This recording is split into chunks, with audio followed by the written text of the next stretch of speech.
4, Martinelli, na baliza 5, América A. Essa também é uma prova que a gente pode ver que não é fácil. Como se diria aí nos galpões, é briga de cachorro grande.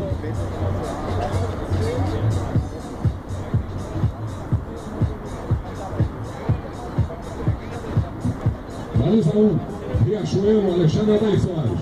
Baliza 2, B, Jean Patrick Scherer do América. Aldo Luz, na baliza 3, Felipe Eugênio Dutra, o aniversariante. Na baliza 4, Martinelli, o Ricardo Brigman Miller. Na baliza 5, América A com Roque Ricardo Zimmermann. E aí vem a briga entre eles. A briga acirradíssima dos últimos 150 metros. 150 metros é uma luta entre os atletas. Últimos 150 metros para todos os atletas. Aldo Luz, Riachuelo, Martinelli, América. Essa é a prova que todo mundo gosta de ver. Vambora, Ricardo! Essa é a prova porque realmente vira a prova dos novos. Sai! É a luta dos atletas. Sai!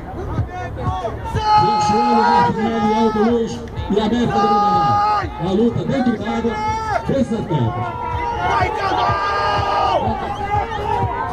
As últimas rodadas.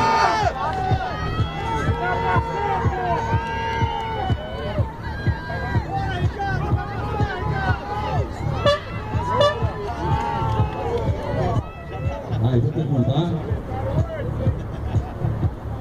Vai, Felipe! Vai! Vai, Felipe! Não deixa. Primeira colocação, Riachuelo. Vem, porra!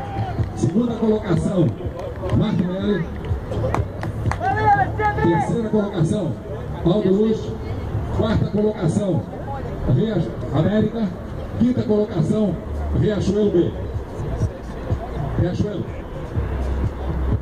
Desculpa, América B. Então, oficialmente, campeão, Riachuelo, com Alexandre Adair Soares.